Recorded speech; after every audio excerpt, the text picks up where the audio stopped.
Sincere greetings to everyone, and with these sincere greetings, we are going to start this gathering, and we will start the gathering as I've suggested, useful, helpful, to start the day, to start an event with a positive, constructive intention or motivation.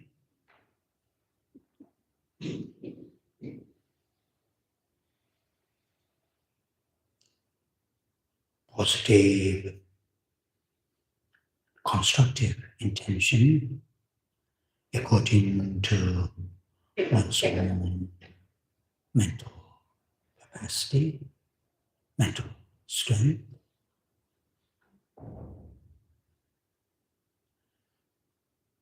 Basically, we all, as human beings, we all have the ability, capacity to hold, to experience many layers of positive intentions.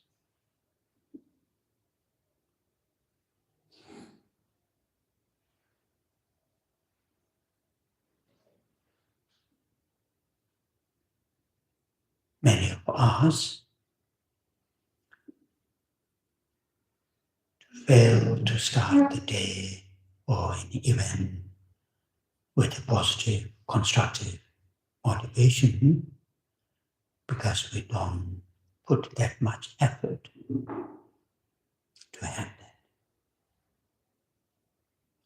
So in this kind of gathering, it is useful to learn, to train, to familiarize that kind of habit.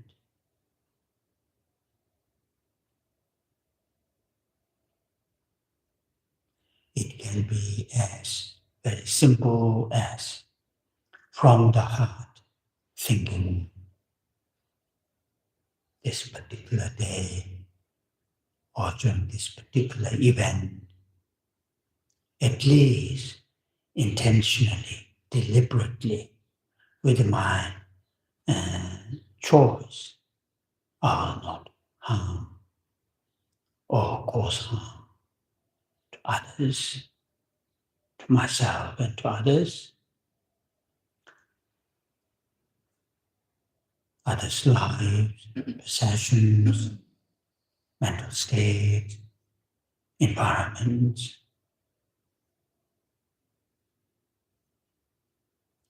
If I can, if possibility arises, I will support, I will help, work for the benefits, well-beings of myself, particularly for the others without any discriminations.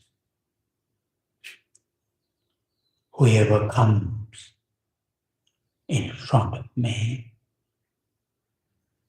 either the family members or strangers on the street, human beings or other living creatures.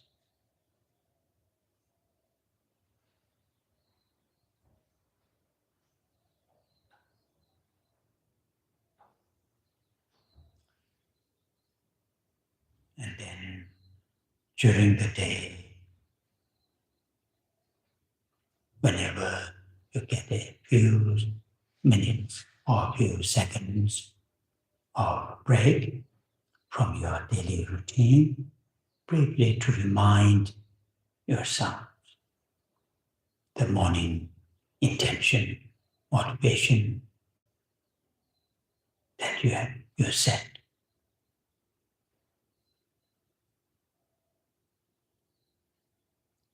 Doesn't need to be long period, just few seconds or minute, just briefly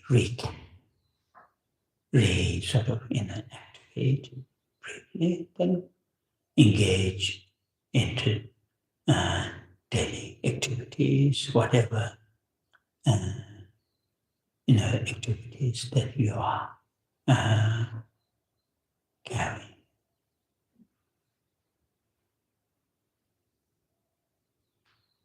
Then people who have a spiritual path to follow that spiritual path very sincerely, honestly, from your heart.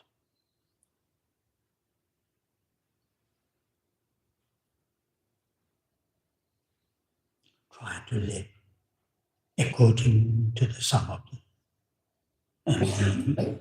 the principles, some of the main teachings of that spiritual path. And here, people who are following the teachings of the Buddha, then it is very, very useful, helpful to familiarize our states of mind, emotions, and thoughts with the mind taking refuge in three jewels.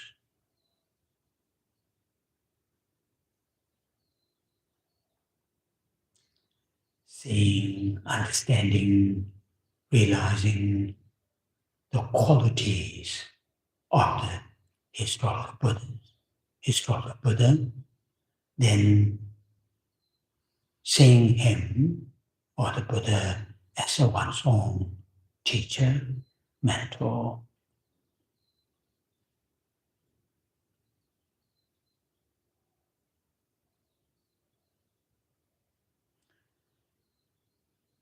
then the Dharma, his teachings,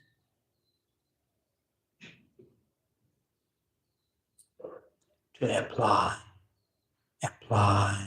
in our daily lives.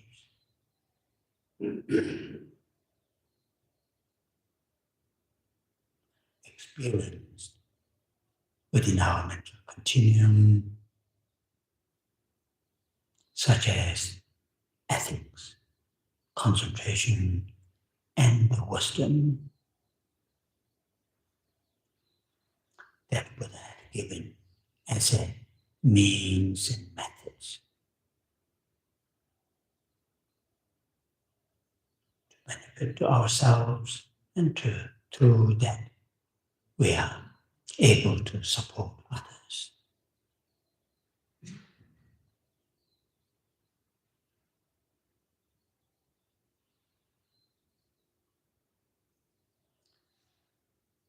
Also, relate those Sangha members as one's own spiritual friends, supporters, to whom we can discuss the teachings that Buddha had taught. We could learn from their spiritual journey, share the challenges that we face during the cultivation of ethics, concentration, and the wisdom.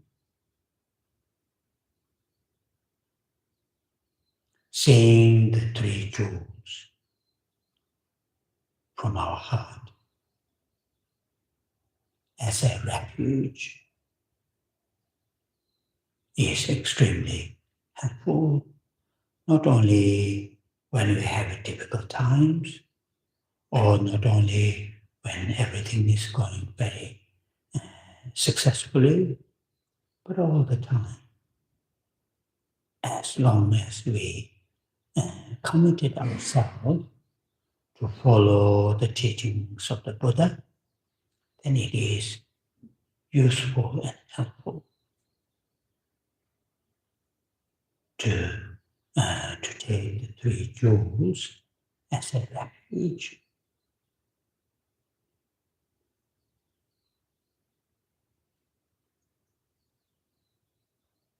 then some of us follow the Bodhisattva teachings. Then in that case, on top of bodhicitta, on top of refuge, it is helpful to nurture, to enhance from our heart the altruistic awakened mind, bodhicitta.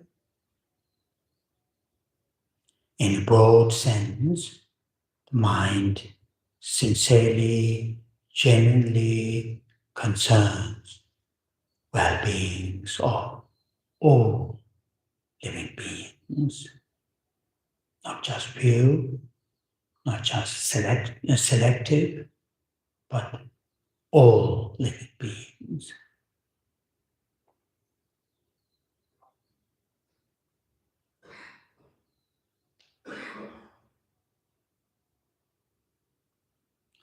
Familiarize, raise within our mental continuum that kind of altruistic mind.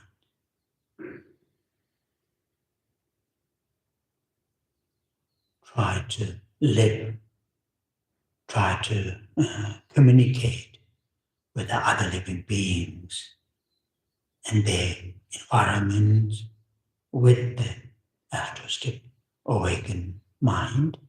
That will be extremely useful to ourselves and the people who share our life, whom we associate.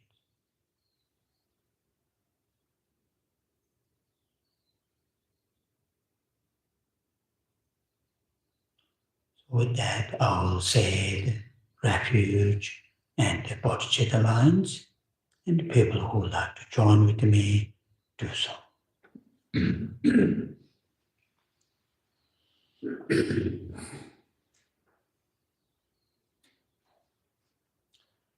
Sanje Chödang Soji Chonam Chanju Pado Dani Gyasu Che Dagi Jinso Jibe Sonam Yi Dola Benje Sanje Dubara Shu.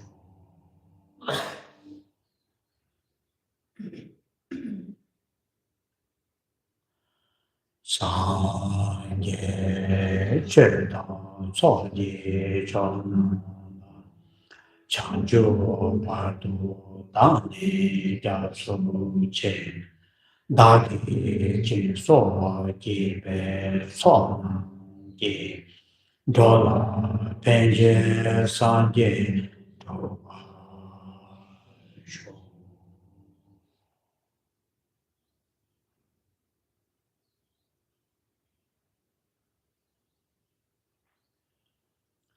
Sanje Chödang Soji Chonam Chanju Pado Dani Gyasu Che Dagi Jinso Jibe Sonam Yi Dola Benje Sanje Dubara Shu.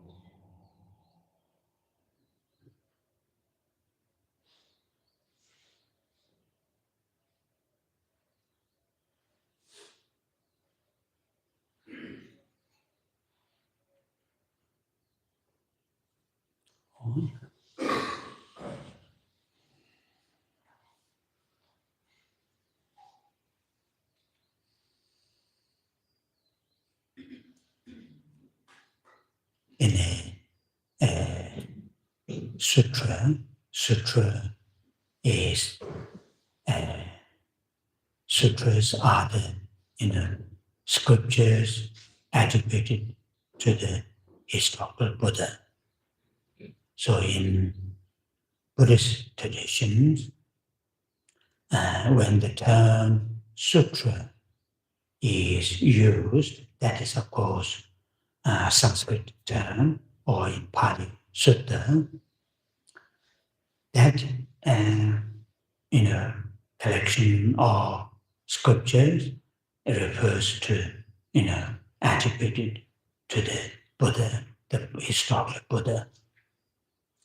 When the Shastra, the term in Tibet, the Pali term Shastra is used, then that collection of scriptures refers to commentaries written by those great the teachers, the like Indian masters, Theravada masters, whoever Tibetan masters, Shastra. So that is the term that we use. So I'm saying in a sutra, I can't remember exactly which sutra, there is this nice short statements in Tibetan verse. Su Denjin Dawachumwa Tonga Tini Chip Tonga Ino. So here, whoever sees, whoever realizes, recognizes the dependent originations or dependent arising. There are slightly different translations in Tibetan, in English. Denjin Dawachumwa, dependent arising or dependent origination. So whoever sees, recognizes, realizes the nature of dependent arising, that person or that individual or those people, sees the Dharma, understands the Dharma, understands the, here Dharma in the sense, the reality, how things and events are, not in the surface, surface, level, but also in the more detailed level. So this statement is very, very, the important statements.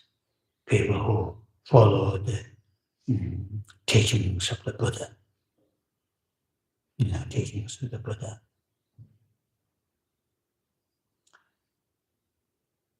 Some of great teachers, praise the Buddha, the historical Buddha, simply saying, you taught teachings on dependent origination or dependent arising.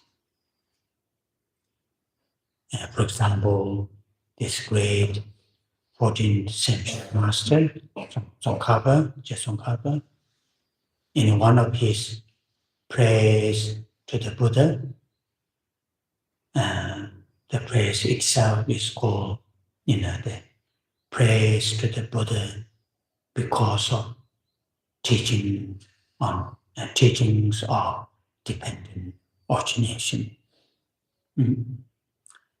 Not very long. It is in a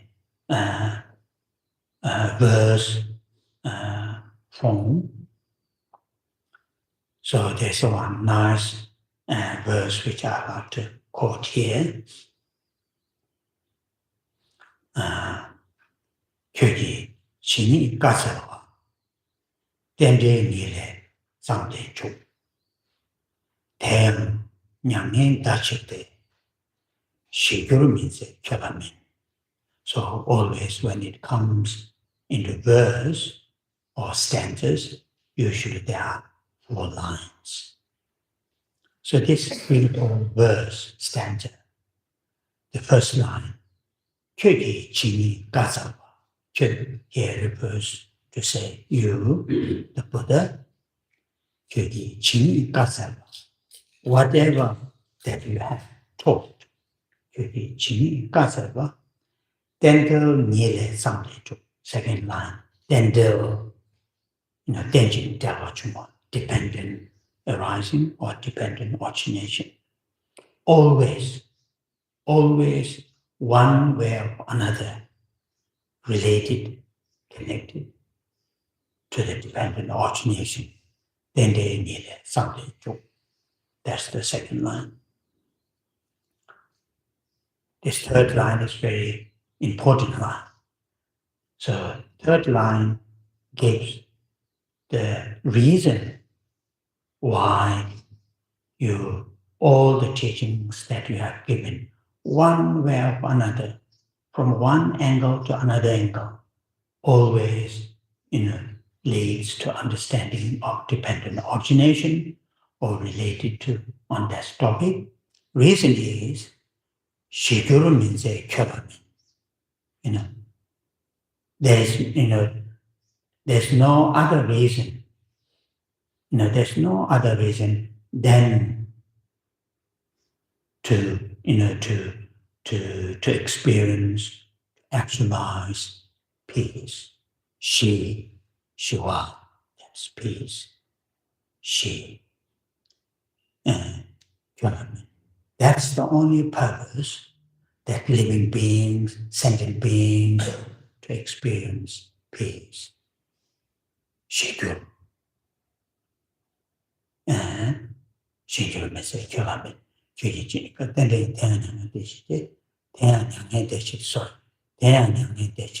The third line.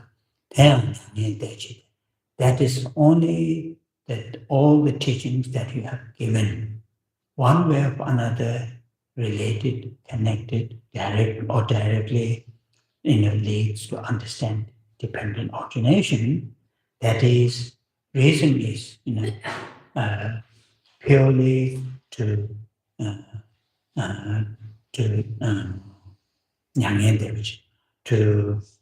actualize, to experience the cessation of suffering. Nyangnen here refers to dukkha, suffering. Dawa, literally it has beyond. In other words, take the living beings beyond the dukkha, beyond the suffering. Then the last one, which Shinguru means Kyoramin. That is the only, that kind of peace of, from cessation of suffering and the origin of suffering. That's the only, that your intention or the motivation or that you have got or you have done. Shinguru means Kyoramin. That is a very, the rough translation. So here, that two-line sutra quotation are made, saying, whoever sees the dependent origination, that person, those individual sees, understands the Dharma. Here, Dharma refers to, reality of the things and events. In Tibetan, as well as in Sanskrit, this term, Dharma, has a many different meanings. It needs to interpret, understand, according to the context.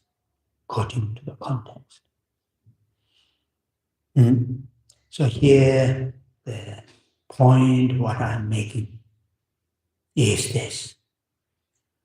The historical Buddha, in this case, we are talking about the historical Buddha, he had given, so many teachings after his enlightenment in Bodh Gaya, nearby where we are now. After that, nearly 40-something years, to many different audience at many different places, mainly in these, North Central India. For 40-something years, the teachings that he had given here, and this, this Tibetan, 14th century Tibetan master is saying, one way or another, all those teachings leads to understand. Teachings lead, take us to understand, to realize dependent origination, dependent arising. So now here, once again, I want to go back to the yesterday I briefly touched on that the first teaching, in terms of the subject, from the subject point of view, the Four Noble Truths.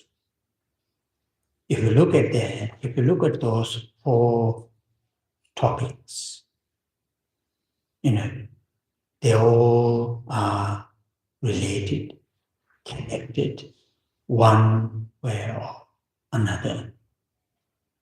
The first two, dukkha, this sense of dissatisfaction or sense of suffering, dukkha, and where that dukkha, suffering, comes from, the second topic, the origins of dukkha. And these two are closely connected, closely related. The first noble truth, dukkha, to arise, to occur, to experience, it is 100% dependent on the second noble truth, which is the origins of dukkha. Origins of dukkha.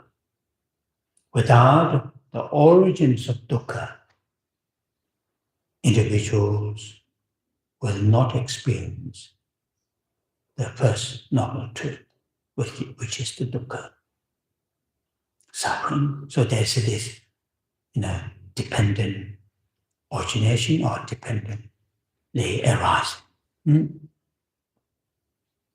if you look at the second, third, and fourth, this is what my main today's this quotation, the verse quotation. The third noble truth is called cessation in Tibetan, Okden, Nyangde. There are different terms in English. Quite often it is translated saying cessation. Cessation of what? Cessation of first and second noble truth, dukkha and the origins of dukkha. That cessation will take place within ourselves. That cessation will experience by individuals, not accidentally or without causes, but causes are the fourth noble truth of the path. And in here, the historical Buddha really nicely lay out, and particularly in this, in his first teaching, the cause or the causes that leads to the third noble truth, the cessation, is there what the Buddha taught. And technically it is called the Noble Eightfold Paths. There are eight, mainly refers to mental cultivation, mental development, Noble Eightfold Paths. Three related to the ethics, three related to the concentration, and two related to the wisdom. And those are the noble, eightfold paths. So these, and then when historical Buddha elaborated this Four Noble Truths teachings, more elaborate, there are teachings such as called the Padita Samuppada. Here talking about dependent origination. Sometimes in English it is translated 12 links of dependent origination. There are 12 factors that living beings keep in this circle of death, birth, aging, sickness, and death. It is circle. Although, within the 12, there's a starter, there's an end. But these are always, in a depicted or drawing, they draw in circle. So, then other teachings. But here the point, what I'm making is, in our daily life, in our everyday life, joy, happiness, fulfillment, our wishes to fulfill, these all are dependent on causes and conditions. They are not accidentally going to happen. They are not, without causes going to happen. And it is equally the same. The pain, difficulties, frustrations, all those things that we feel uncomfortable, that we don't want to experience, but somehow, in one way or another that we experience, also through the causes and the conditions, not without causes and conditions, not accidentally. So that is here, it is, for us, like some of those, widely practiced, like mindfulness meditation, awakening meditation. These are extremely helpful to see, to understand what is happening in our daily life. In Tibetan, there's a nice expression. I think it's very nice, even just close eyes, and if we, imagine that expression, it is very nice expression. Expression is this: you should stand up at a place where you fall down. That. So the meaning is this: in this particular context, meaning is good things, positive things should be, the causes, if we want to experience right here and now, should be, created the causes right here and now, but also the unfortunate things, uncomfortable things, disastrous things, if we don't want to experience, also should be created right here and now, not something outside from our daily life. Joy, happiness, fulfillment, these are, we want to experience right here and now, and create the causes here, not something somewhere further in terms of the time, in terms of the place, and also the same on the other side. So for us,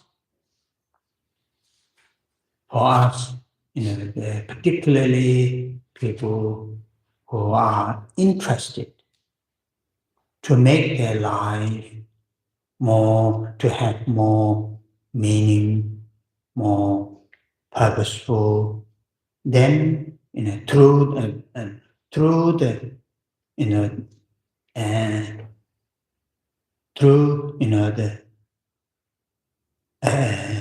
enhancing or the harnessing from inner qualities, then it is good to look at those things. We will know where the mistakes are making, where the correct things are happening.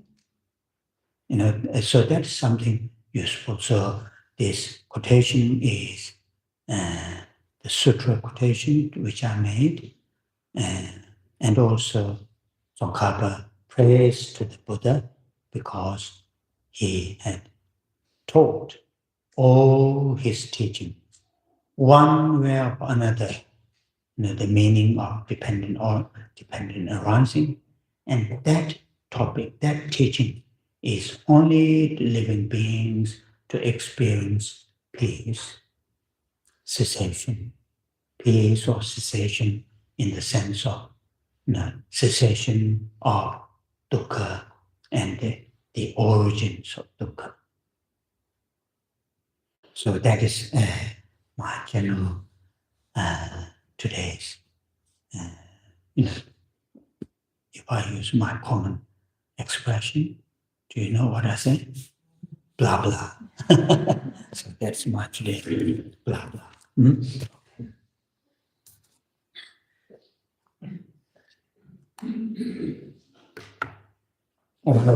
One of my teachers used to say this, after I left the monastery, finished my study and gone to rest. And, when he was alive, and at least once a year, I go to the monastery and meet him, share him, and ask him all the challenges that I face, how to handle those things. And he will say, from my name, he will say, yeah, it sounds, that you are saying things which you can't do, but you say to the people to do that. So I find that's very, very, what you call that,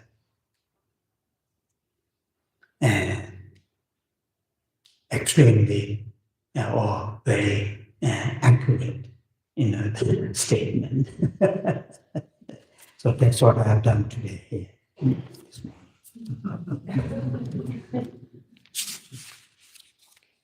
So today's main topic, that to continue from the subject, and we are going to briefly touch on today this, the valid and the mistaken mind. And that is also connected to, just what I've said. And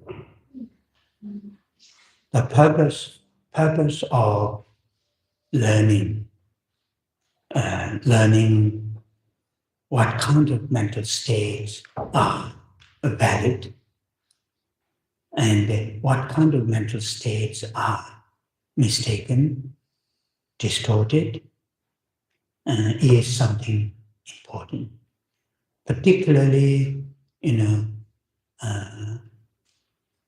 people who want to work for the long term, not just for temporary.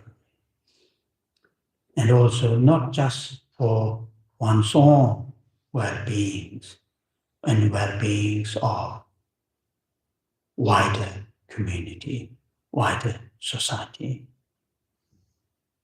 To that, then it is good to have the not just right motivation, but also, to understand how the mistaken mind arise. How can I understand such as such is mistaken, distorted, and such as such is valid, correct? And that is what here. Now these, the sources that I'm using, like as I already mentioned several times, those great Indian masters, particularly in this case, Digna and Dharmakirti, two most important Indian masters to develop, Buddhist epistemology and Buddhist, the logic, very systematically structured and taught in those some of their writings. And always start with this particular what you call the phrase ngon tho nye lek ngon par tho nye par lek. In Tibetan, we a little bit expand those statements. Here, ngon tho refers to in our daily lives, right here and now, to make this life, not just physically, mentally, the individuals feel, comfortable, feel fulfilled, feel very pleased within himself or herself, less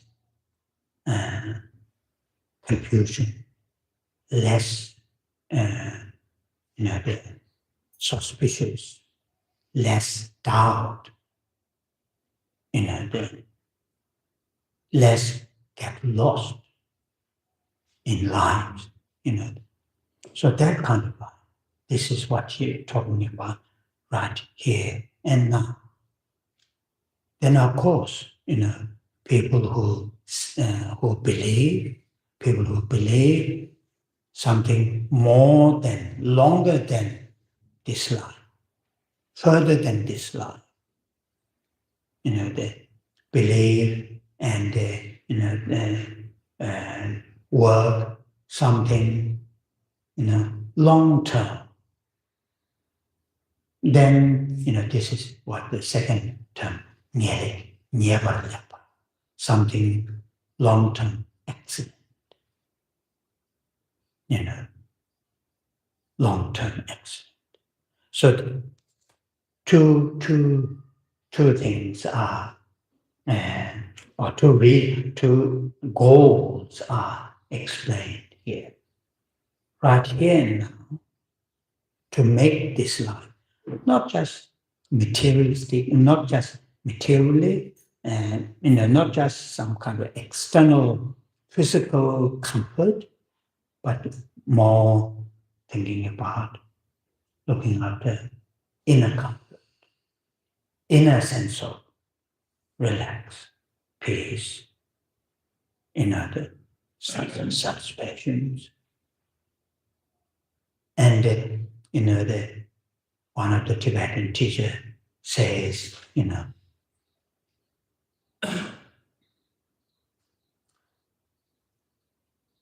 after consuming all these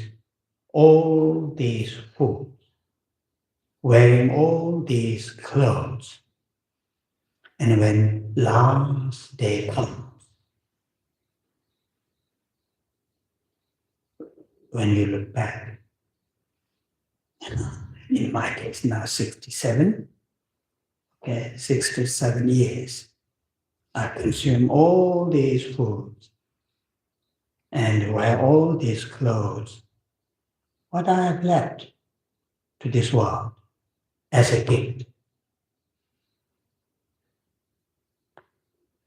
Not very much. Then, so here some of the great teachers says, at least when that last moment or the last day comes, if we look back to say goodbye with the very, what you call the deep sense, at least not deep sense of regret.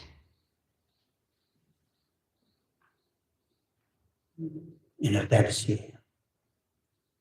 So to do that, then here is valid and mistaken understanding of valid mind and mistaken minds is very, very helpful, useful. For that purpose, it says these, particularly in this case, these two great teachers, they have studied, they have analyzed, they have examined, and they have written down these amazing texts. So that is the purpose of our, today's this topic. Sometimes it is good to have a clear understanding, or at least to understand, okay, this topic is for that purpose. Although, I can't make direct connection right here now, but it may connection sometime in the future. That is something quite useful. Give you the Dendruba. The text, Tibetan text itself, it says like this: Give you the Dendruba. Kivu refers to individuals. In this case, living beings or human beings. Kivu. The Dendruba. Deva is desire, yearning, longing. Then means the purpose or the goal or the aim to establish.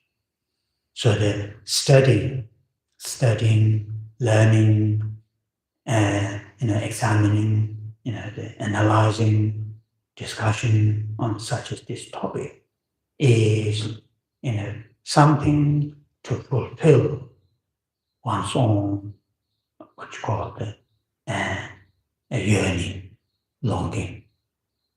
And yearning and longing right here and now, and it's something for the long term. Okay? Give it a drink.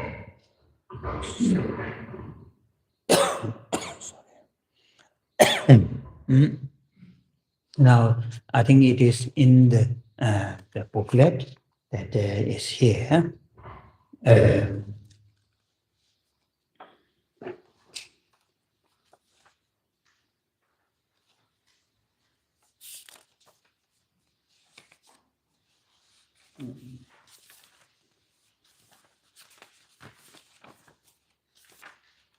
It is on page 32. Valid and mistaken mind.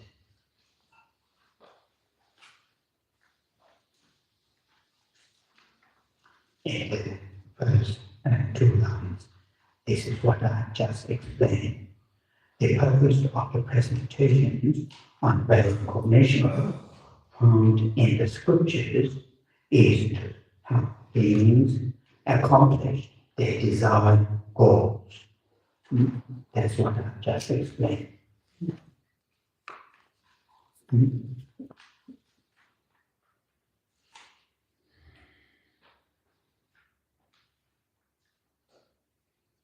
Now then,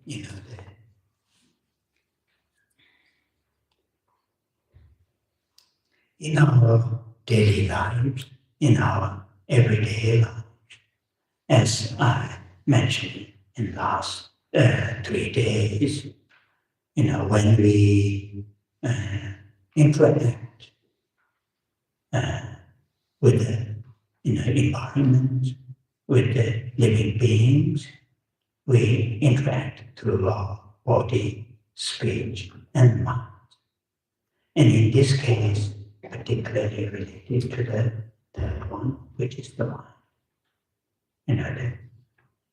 Most of the time, our mental involvement in that in those interactions, is very much out of previous habits, not very deliberately, intentionally, with the through the analysis. We don't do that. We just do it out of the previous habit. But the mental involvement is there. According to the Buddhist teaching, mental involvement is there all the time. All the time. So that means here is, if the mental involvement is all there, are these mental states are valid? Valid in the sense, there's no mistaken element, or in these mental states that involve, they have a mistaken element. Then we need to, sort of learn to examine, to observe, be aware. And it is, from our own experiences, it is very obvious, with the mistaken mind, if we do something, it always brings, the undesirable consequences. That's very clear from our own experiences.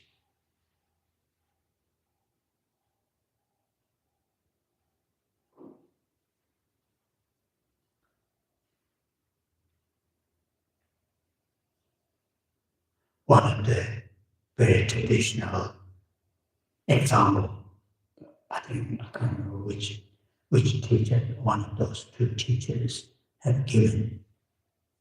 It is a very nice example.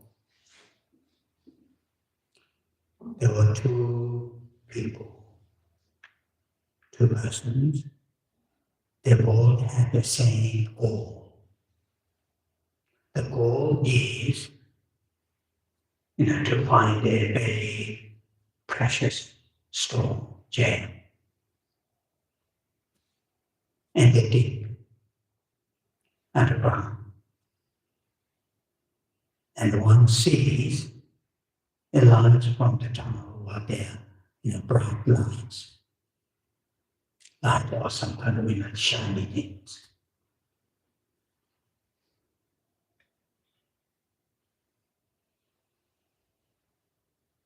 The person who sees from the distance underground, seeing some kind of light or shining.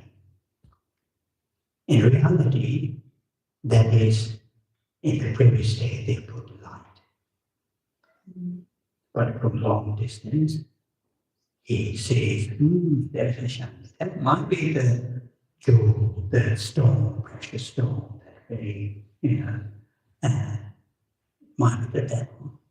So he follows that light.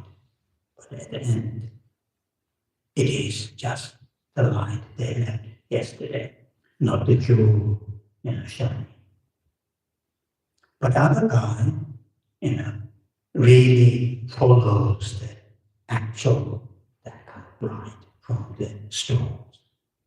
So both have the same aim to get to obtain jewel, precious stone.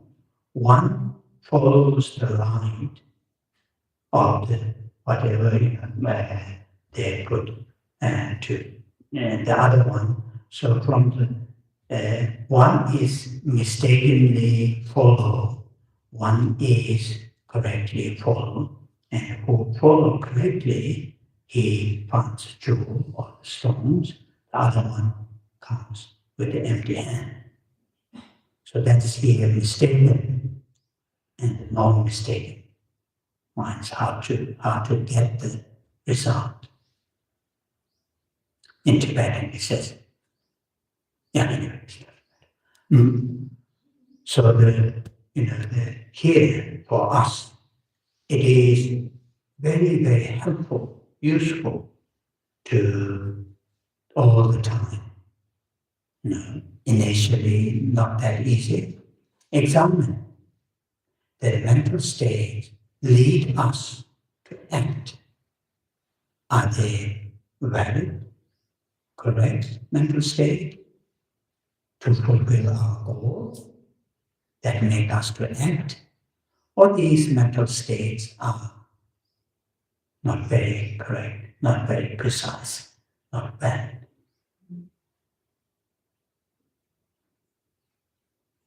Now here I'm talking about something a little bit beyond the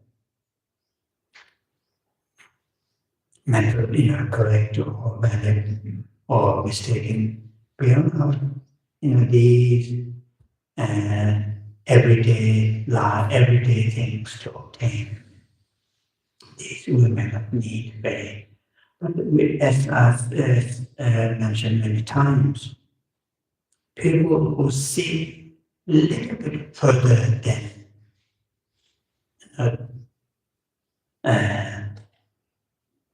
if I use this term, worldly things and events. Worldly things and events. Or just earlier mentioned, will see some kind of, even in this lifetime, regardless of materially, rich or not, mentally see kind of, peace, deep sense of fulfillment, satisfaction, deep sense of, regardless of materially, and we have everything or not. So those people who sit in that level, or then they go further than that, then understanding, how we engage in the life with the mental state, what kind of mental state that we have when we engage with our daily life. That's useful.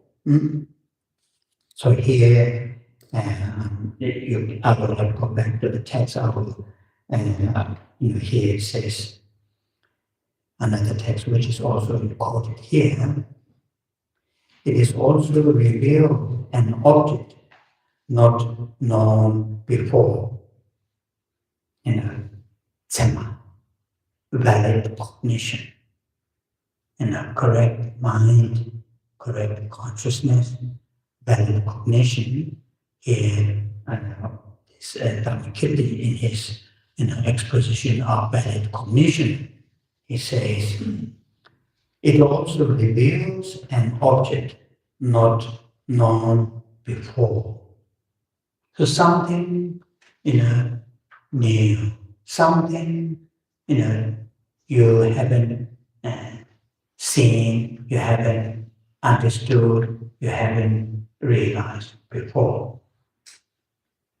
And that, here it not really refers to something physical things, something, some locations or some, if I use this briefly, beautiful golden beach, the people who are living in those winter very cold, wet, sunny golden beach is very, very desirable object. So it is not referring to here revealing something new in that sense. Revealing something new that you haven't thought about. You have not known something long-term benefits. And that's what here is useful to know. Like in the modern or modern those scientists, great scientists, they do. They have this kind of what you call the Tibetan,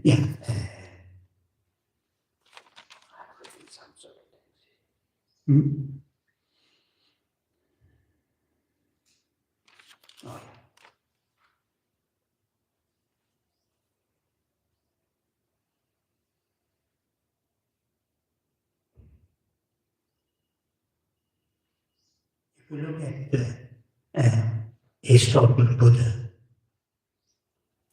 his search for answer to seeing the dukkha's beyond his palace, the what you call the palace walls. There's this sense of yearning to find the answer, which is not very clear. In the modern scientists, they formulate some kind of theory. It might be this, because it shows like this. It is very similar in here. For us, seriously searching solution or the answer to something that what we experience in our lives. We need to really form a theory why it's happening. In the sense, constantly facing, experiencing something that we don't want to experience, something that we don't want to experience, but constantly keep coming.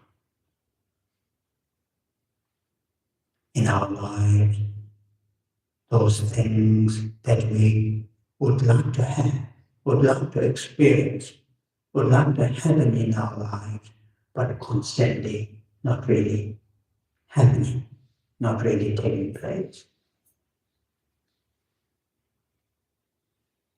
This is what I don't know, I haven't learned any Western science or the modern science, what this great scientist, is it Einstein, when the apple falls, you see the answer. The beauty of when the apple falls, see the answer.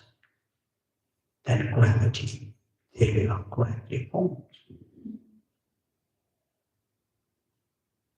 Then search, examine further and further.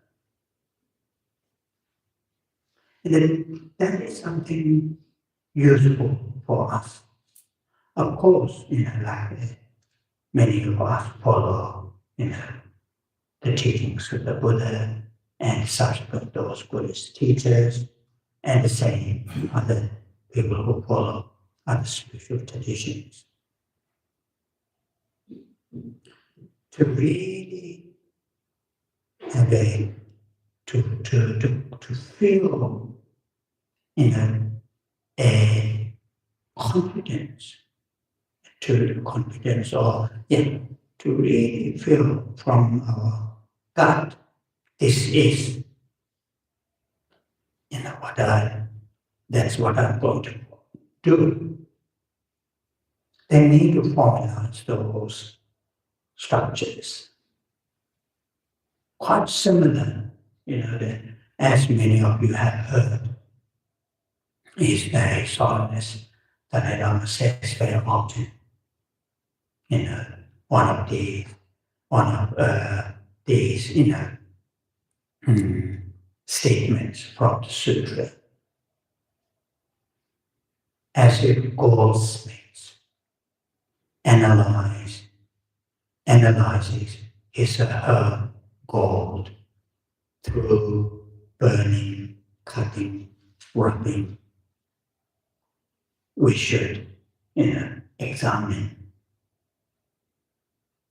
the teachings that are given to fulfill our goal.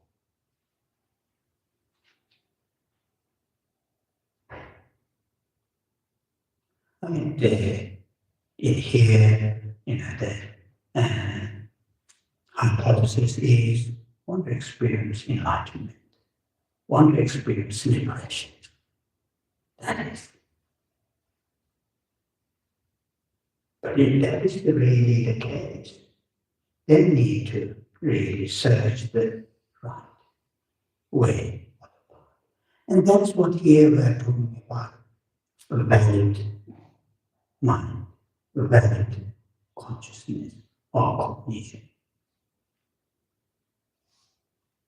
I mean, we have lots of valid cognition, valid consciousness. Most of our sense consciousnesses are, except certain occasions, otherwise, it's valid. I see this book, it is valid. I see this table, it is valid. You can hear my voice, it is valid. Though it is a little bit amplified by the speakers and technologies, but it is valid. When you go for the tea break, have a cup of tea, it is also valid. But these valid consciousnesses, sense valid consciousnesses, they do not lead us that far, no matter how better they are.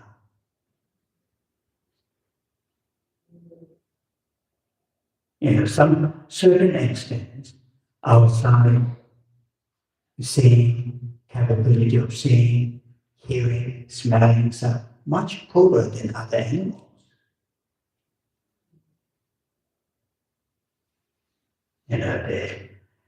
In South India, when I go down there, I stay in a place where my late parents used to live.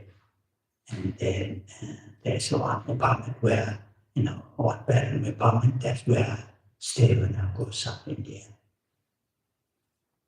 There's a cat downstairs. She knows exactly, when I'm having my lunch. And also she knows I'm vegetarian. So her sense of smell is much, much better than mine. And same as some other animals, but better hearing. And some certain birds see long distance that we can't see. So just having these 5 sense consciousnesses as valid in the sense, able to see very accurately, it doesn't make that much difference for us. Although sometimes useful, but not that much. So here we are talking about a valid consciousness at the mental level. At the mental level. For the long-term benefits. Able to see, able to judge able to cognize what are the right things, what are the wrong things. And that is why today I started this quotation, dependent arising, dependent origination. That nature of dependent origination, seeing that as it is, as accurately it is something very, very useful, meaningful. So, think about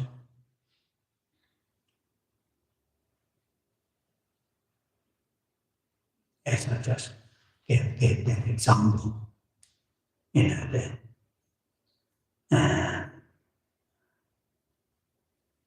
that I resisted earlier to say in Tibetan, but I will say this in Tibetan. Mamela Nobunama, Nobula Nobunama.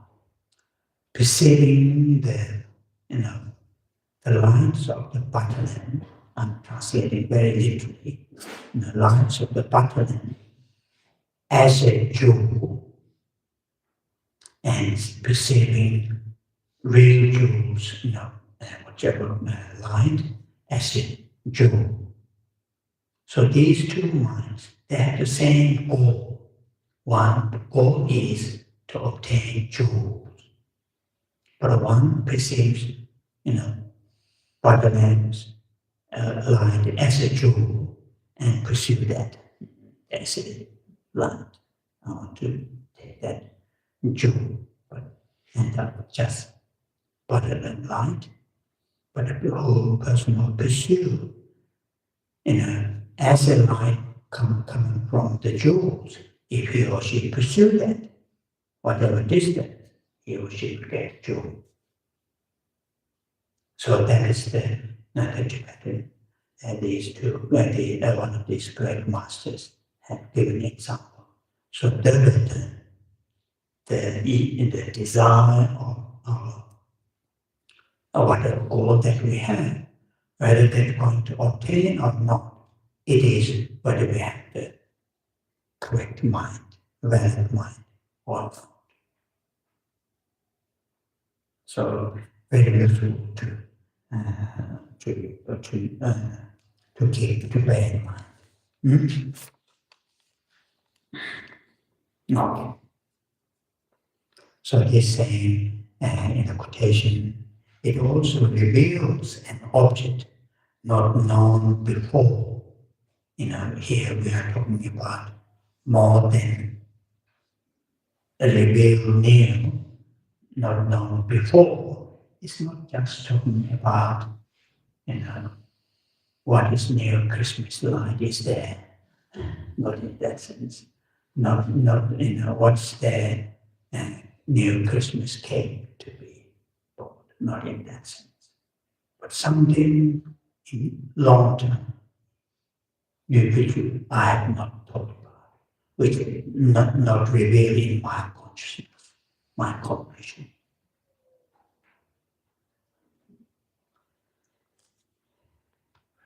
Okay.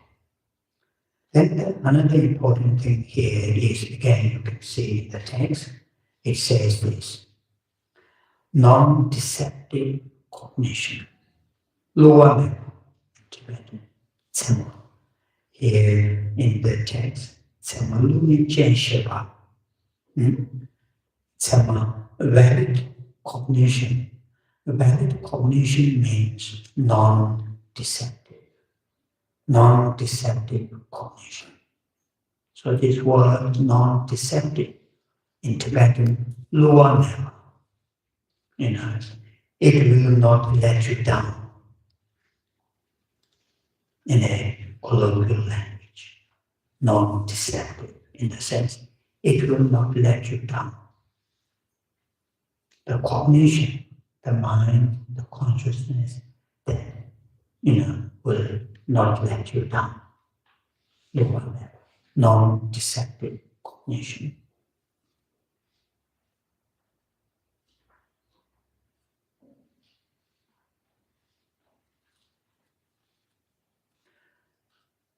So on this regard,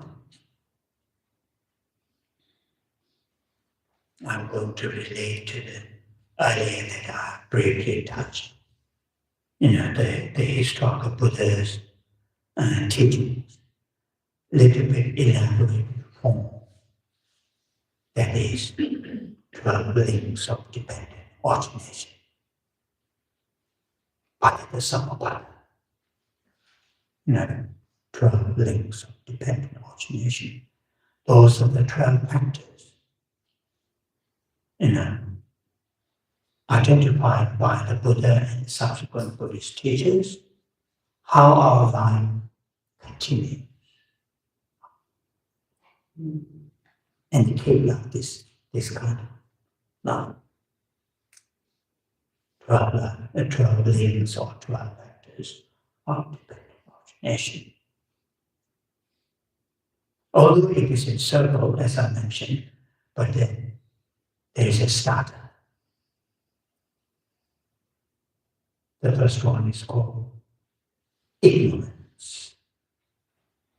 So this one has a direct connection to the topic that we are talking about, non-deceptive. What we need is non-deceptive cognition. Cognition that will not let us down. That's what we need. But in Buddhist recognition, that keep us in this kind of existence is started with ignorance. Of course, ignorance will let us down. That means not knowing. In the degree, you can see on the right hand side, in that frame, I can see the drawing.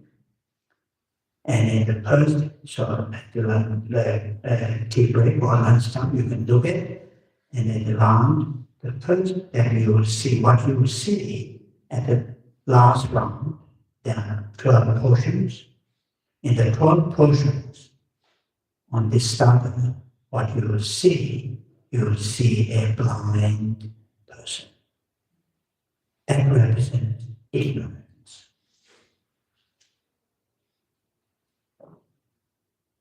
That represents ignorance.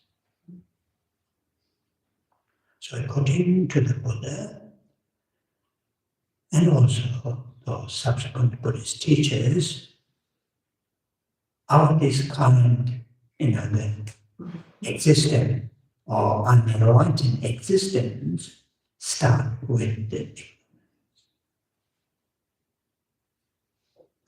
For that, what we need to develop, we need to cultivate valid cognition. Cognition or consciousness that will let us down. In Tibetan, this word is very, very beautiful word. Luwa never. Luwa means, deception. Luwa.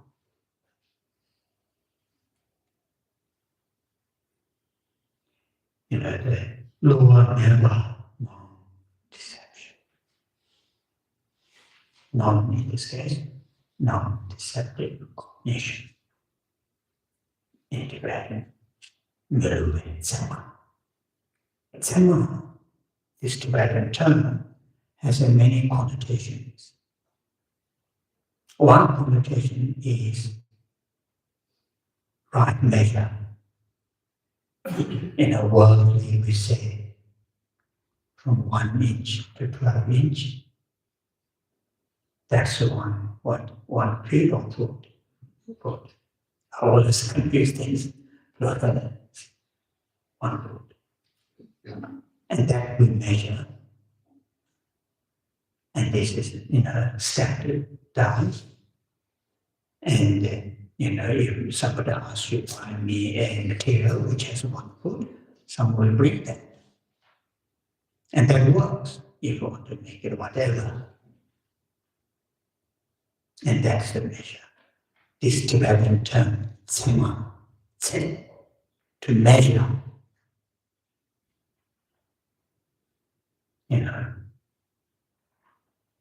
So within our mental continuum, there are many cognitions, there are many consciousnesses, not very precise.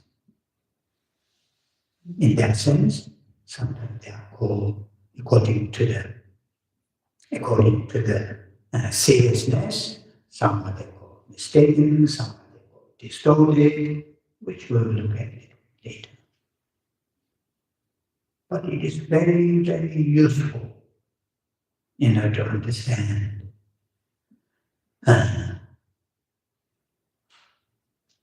importance of having non-deceptive cognitions to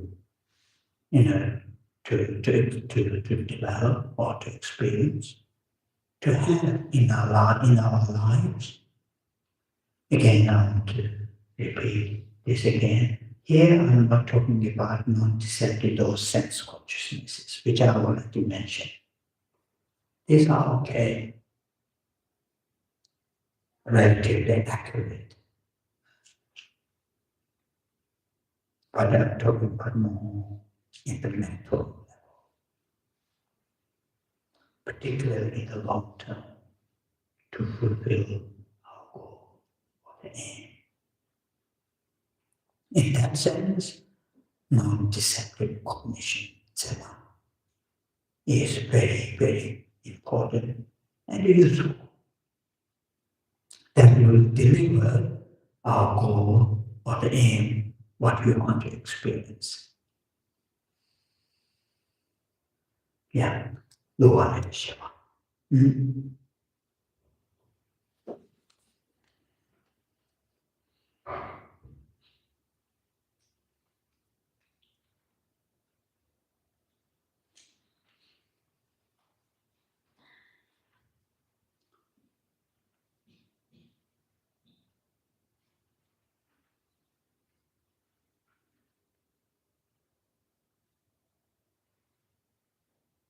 This valid cognition, in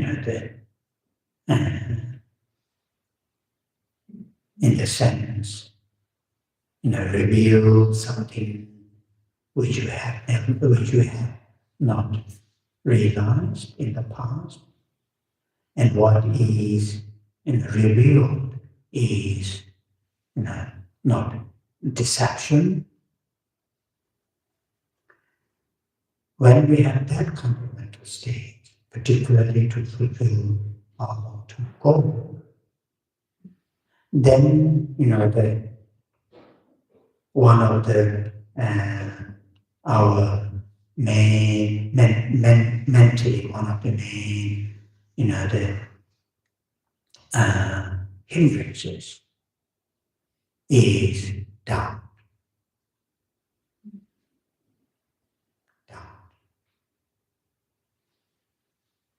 Doubt in Tibetan Thesson. It holds us back.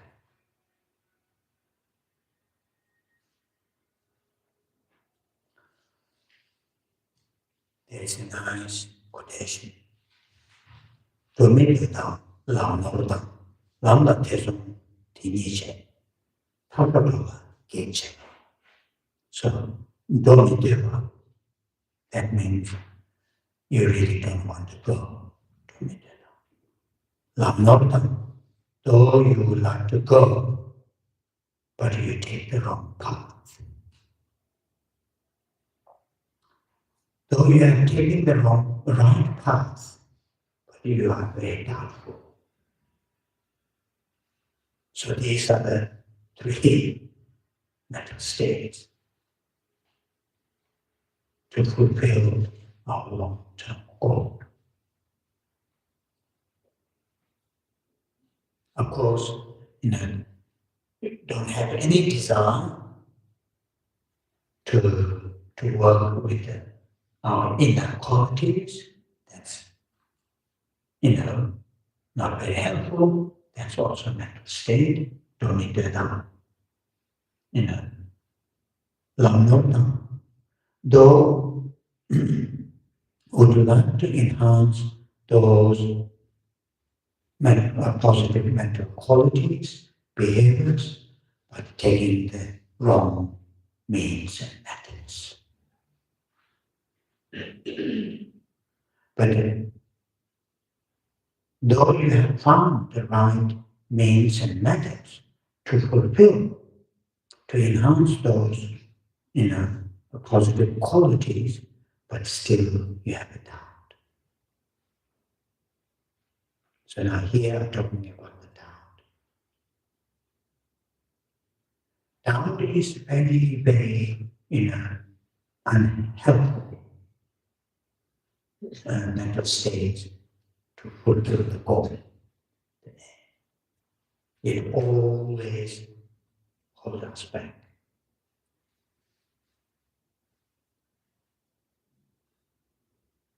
So once we cultivate valid cognition, doubt will more or less it will remove.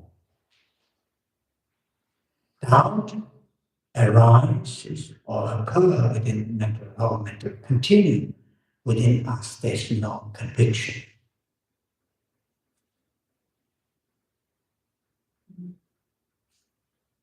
Conviction will grow or will have when we have a valid cognition. There's this very close connection in these mental states to deal with. This break the verse that I quote, it is from Vasubandhu's the treasure of knowledge. Vasubandhu was great, amazing Indian master, I think around the 4th century. Vasubandhu, his Abhidhamma text, he has written several texts, and here is Abhidhamma text. This is what text itself is called the treasure of knowledge. And in that knowledge, in this text, of course it is Buddhist text, written for the Buddhist followers, and this verse is, for the people who are seeking liberations, and he identified 3 main hindrances to experience liberation. And 3 main mental hindrances are not wanting to go, in a sense, not wanting to experience liberation, wanting to experience liberation, but taking the wrong path, means and methods, and also even if you want the right means and methods, but having doubt. These are the 3, what you call the main obstacles, the individuals to experience liberation. That one is liberation. So the topic that we are talking about, valid cognition, not deceptive. Other way is the very, very direct antidote, or the direct what you call the directly counteract to these mental states. So now we'll have a tea break.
Oh, yeah.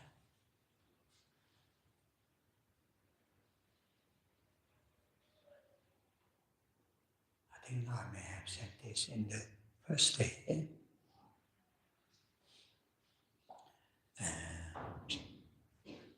The purpose of this recitation is simply to draw our attention back to this whole and back to right here and now. That is the purpose of this recitation. I mean, we can use whatever means and methods that helps you to bring your mind, thoughts, emotions to the present,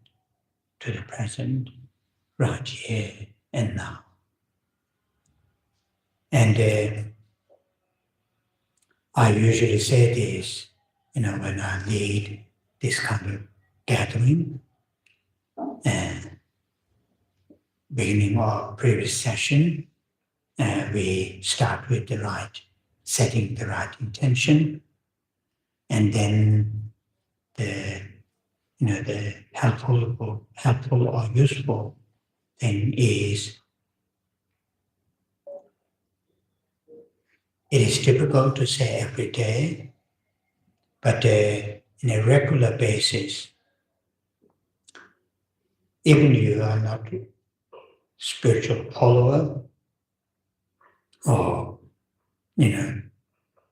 to have a 10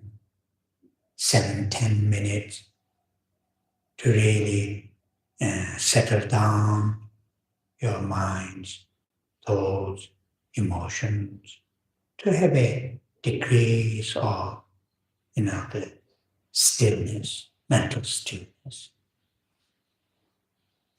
before we start the busy activities during the day. And then at the end, in the class, do meditation after my last session, but I'll end with this Thara prayers. Again, that is part of in the Buddhist the means and methods to make life more constructive is end the day before going to bed, before sleeping, dedication. So this mantra recitation in our this second session, and also in the afternoon, is mainly to represent the part of cultivating, developing the calmness, stillness in our mental culture. That's for that purpose. Of course, here we use the sound of the mantra, but you can use whichever that benefits, works for you. Doesn't need to be in terms of the place, doesn't need to be a place, the very spiritual like that, like this. Wherever, in your bedroom, in your kitchen, in your wherever it gives you, for just short period of time, gives you a calm, relaxed environment. Sit there, either on a chair or wherever that you feel comfortable, habituating ourselves in that kind of, the starting the day and doing brave, whatever you call it, meditation, or relaxing yourself, or there's another English term is give time for yourself, like that. Then end the day with short reflection on the day, or the here tradition called dedication. The what you call them. Yeah. So this is the purpose of this mantra station. And settling down or having a mental state which has a degrees of stillness is very, very helpful. When we face the busy lifestyle during the day, it will help not easily to be disturbed by the external affairs. Once we develop within our mental continuum that kind of stillness, calmness. Although the external affairs may cause some surface the difficulties, but it will not disturb deep down our mental condition. So that is here, the very helpful, very, very helpful, to have a routine, breathe. If you want to use meditation, that's fine. The people who don't have a spiritual path to follow. So that is this mantra station, and I think 2006, 7 or 8, I can't remember exactly. One time, a group of us from London and different parts of UK who went to Wales for 1 week. Were you there, Liz? No. Okay. A week to the countryside going for a walk. And we the organizer hired a youth hostel, and I think 20 something was there. So the morning, very the what you call the place where we're staying, and everything's very basic. It is a youth hostel, not that much comfort bed or anything, but it was very, very nice. So whenever I start, not whenever, very often, when I start this mantra station, often it comes into my head that the retreat or walking, because we are walking in the different parts of the world in a little bit relatively mountain area, and the weather was all the time, all 7 days, keep raining, right? But the morning we did meditation before breakfast. Then we have breakfast, and our rule is until lunch break, we will not talk. We will not talk. After lunch, we will talk. But also, our conversation will sort of subject matter will be not just worldly things. So very often when we walk after the break in the morning meditation and the breakfast, then the organizer will give us packed lunch, mainly of course called sandwich, and and then go for a walk, climbing, tripping. But very often maybe every 20 minutes, every 30 minutes, then we will chant this mantra for maybe 7, 8 minutes. Then again, we walk, quietly. So, because, our body, speech, and mind, when they tune together, work together, then it has a different experience. Usually either we just say it, not think, do it, not think, or think, not to do, not say. Very separated, very, So the point of the thing that what I'm sharing is, in the last few days we have been chanting this mantra, and very often it reminds me that the retreat and mainly the cold dripping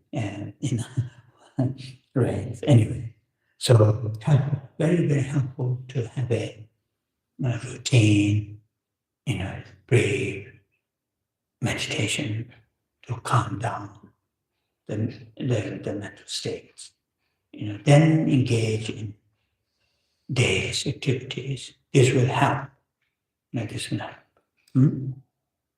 Okay.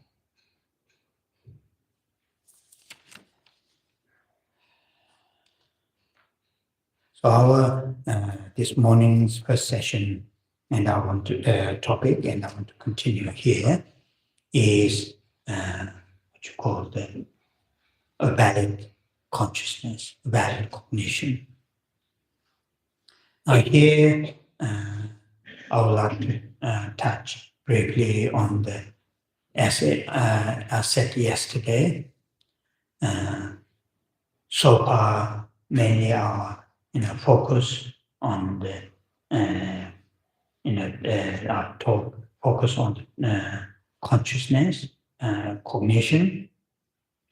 Now briefly touch on the object of the cognitions that we have. Of course, we already talked about 5 sense objects, the shapes, colors, smell, taste, tactile, and so forth. That is very obvious.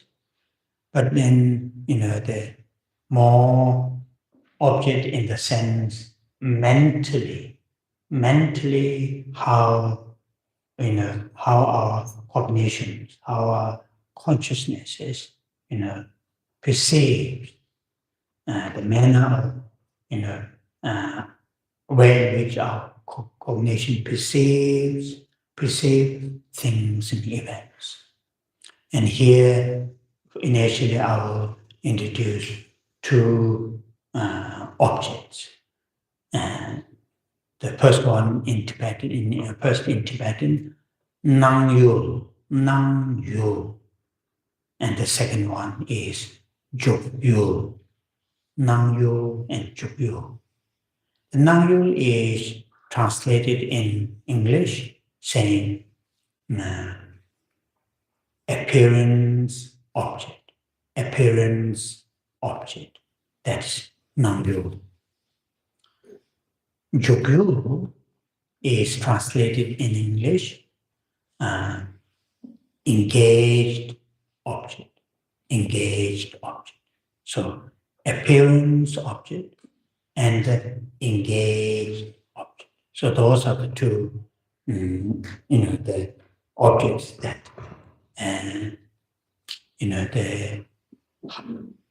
the terms are used, engaged and appearance,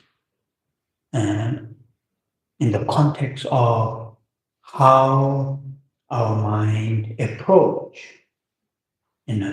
towards its object. And that's why the appearance object, engage object.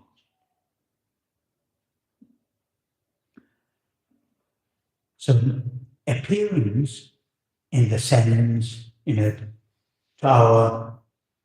those going back to our first days, the second days, those 5 sense consciousnesses, those 5 sense consciousnesses, their object, when their object, the appear to their, the individual sense consciousness.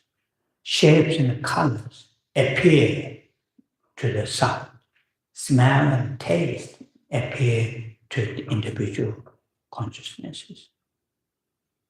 But there's also, I'm talking about sense consciousnesses.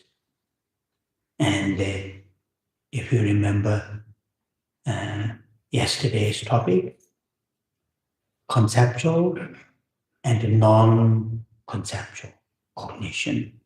Conceptual cognition and non-conceptual cognition. Do you remember? Sense consciousnesses are non-conceptual cognitions. So this non-conceptual cognition, when they apprehend, or whatever term that you use, when they cognize their object appears to them. Object appears to them, and that's why the term is used, appearance object, Nam-yo. It sounds a little bit technical, but sometimes quite useful to understand how our mind, the process of our mind engage with objects. If we know that, then if we want to disentangle from the object, it's relatively easy. Once we know the process of our mind engaging with objects. So this is one type of objects. The object appears to our mind, and that is how that group of mind or that particular mind, what you call apprehends or cognize its objects or their objects. So non-conceptual cognition. In this case, an example is these sense consciousnesses. How they cognize their object through appearance, the object. That's how they cognize. Now then, this engaged object. Engaged in the sense, in Tibetan, jugyu. Jugyu engaged in the sense, the mind, where the mind is focused on, engaged. It tells us from the term in Tibetan, jugyu. Because according to the Buddhist understanding, particularly those conceptual minds, conceptual cognitions, they have several different objects. For example, conceptual minds, conceptual cognitions, they have an appearance object as well as they have an engaged object. So that engaged object is referring to the main object that particular consciousness is engaged in or cognized. And that is called an engaged object. Now for the sense consciousnesses or the non-conceptual cognitions, these two, appearance object and the engaged objects are not difference. They are same, whether to the sense consciousnesses or to the non-conceptual consciousness cognitions, appearing object and the engaged object is same, not different. For the conceptual mind, this is why it is here, it's important. For the conceptual mind, appearing object and the engaged object are different. Okay? So for the conceptual mind, I'm repeating it.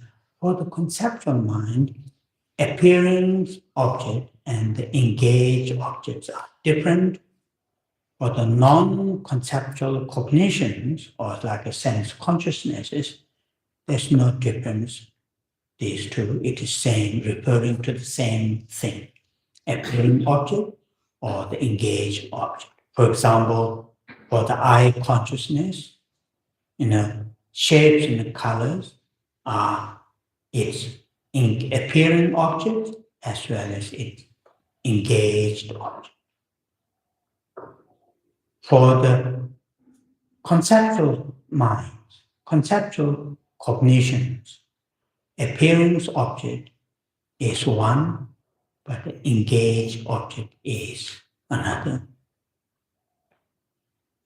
Okay, now I'm going to talk a little bit on the second one, which is the important one.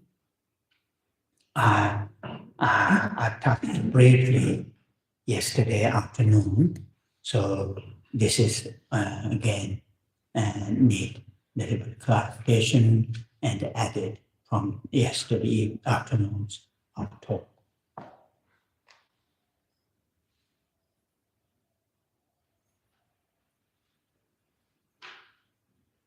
From here, from the Road Institute, when you think going to the stupa, main, the temple, that thought,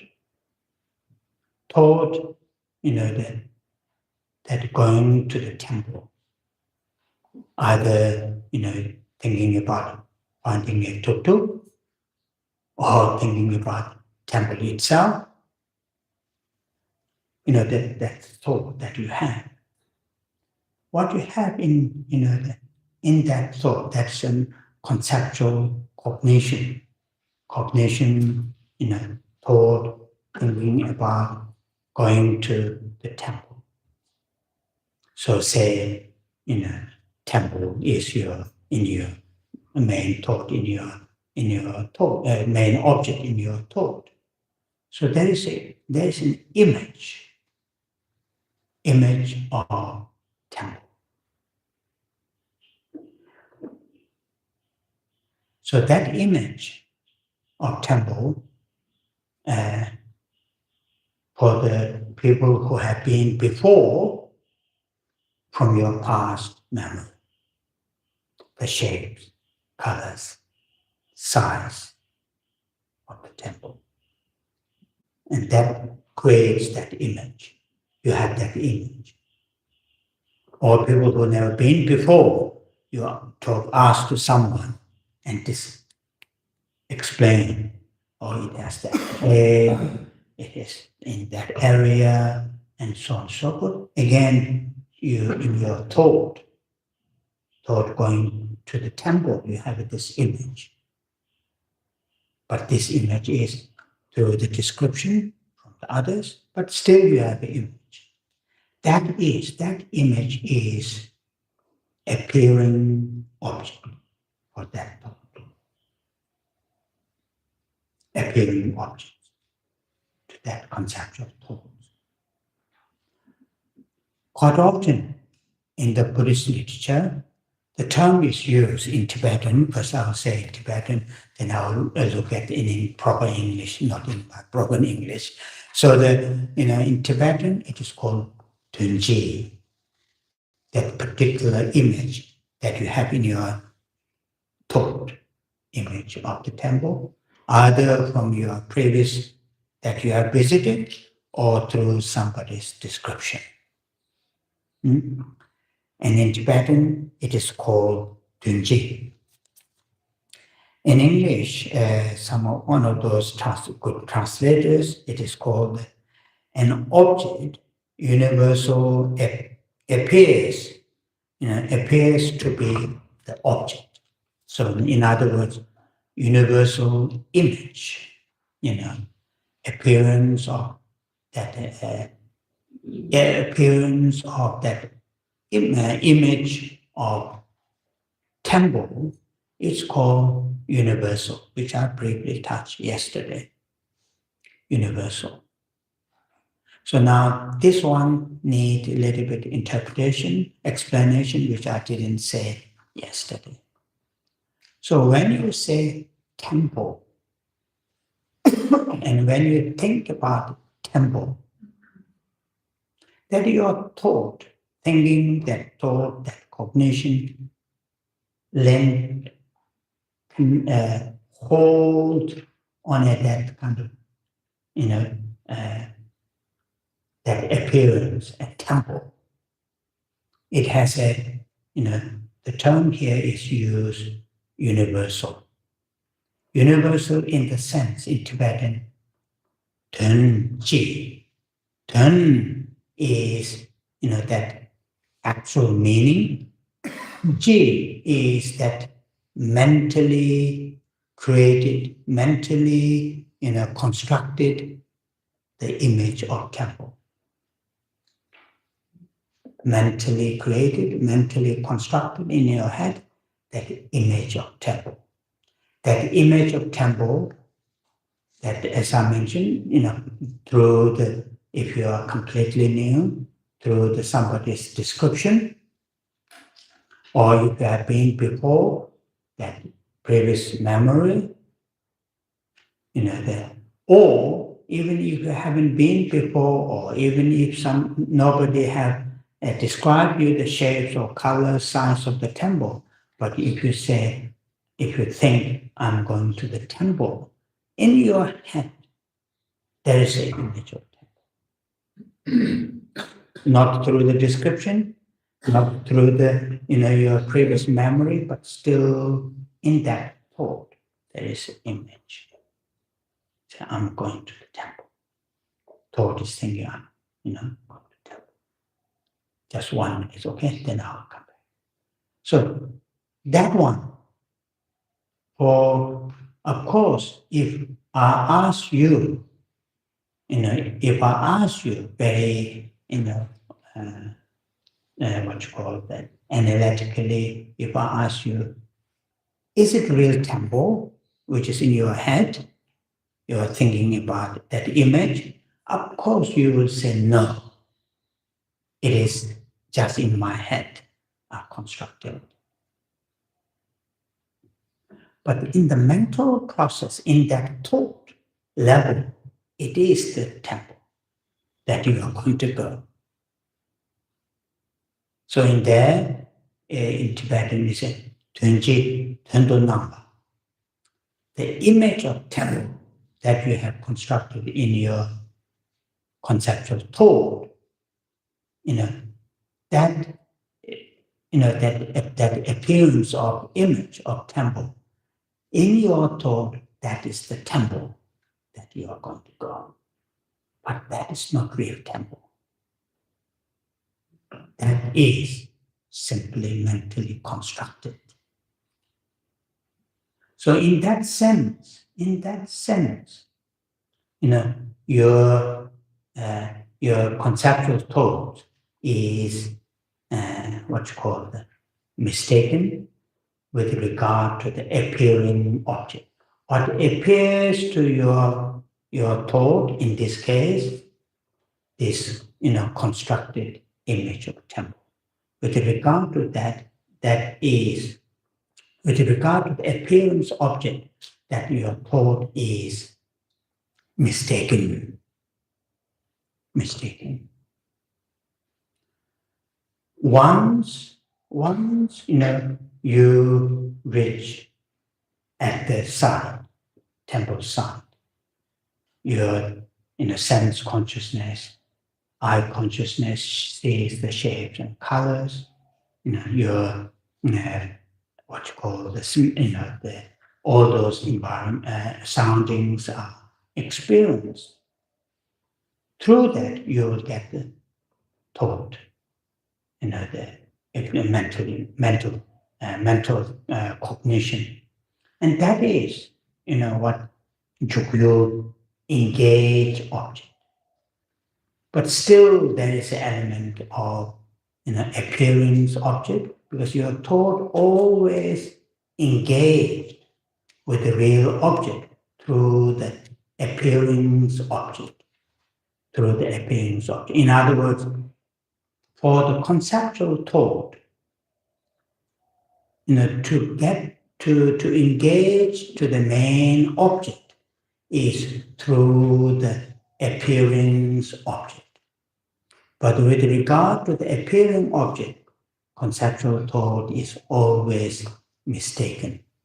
Mistaken in the sense, the appearing object is not the real object itself, but in the conceptual mind, there is this sense, it is the real, but in reality, it is mentally constructed temple.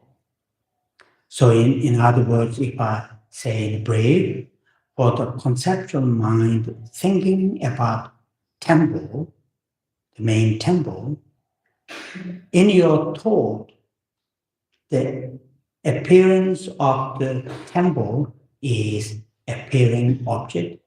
With regard to that, it is mistaken.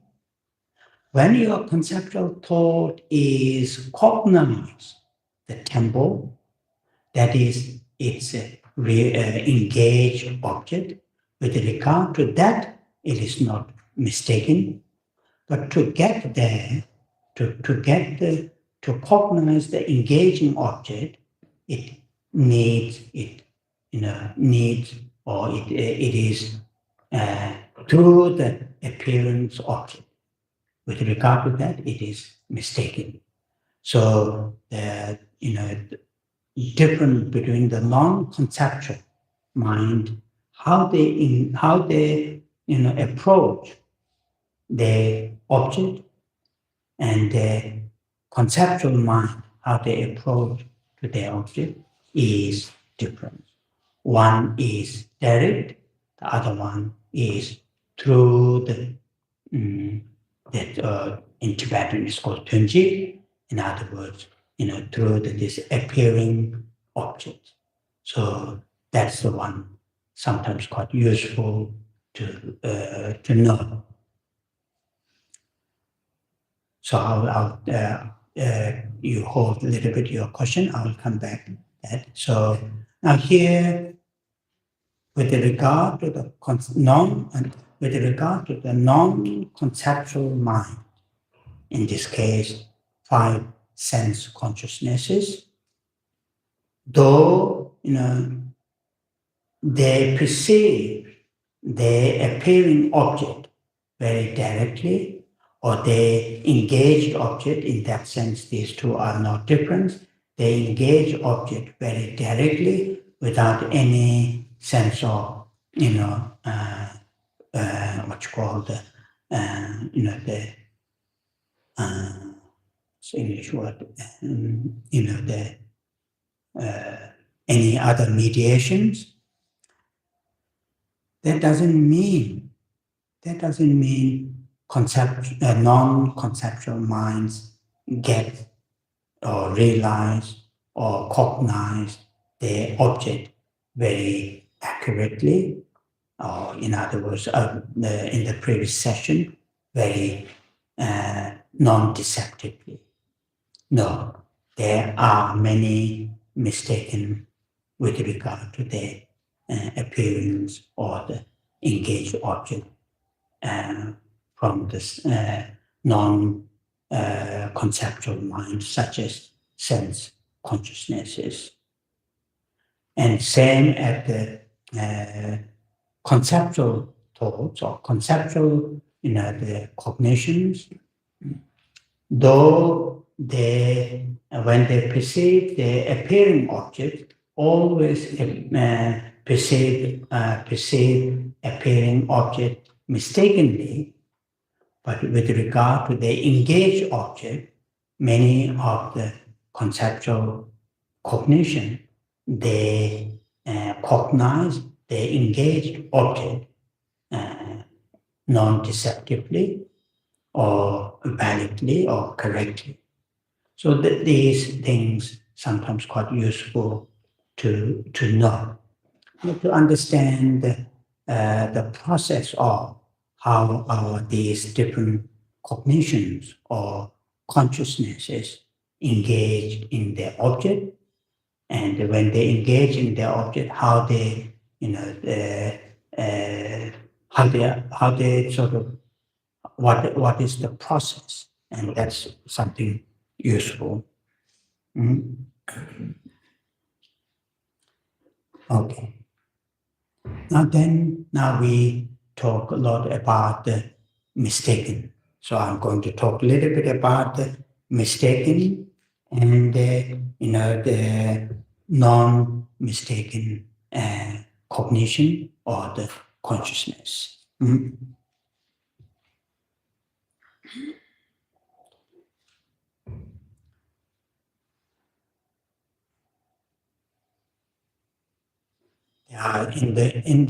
the text, it explains several different courses.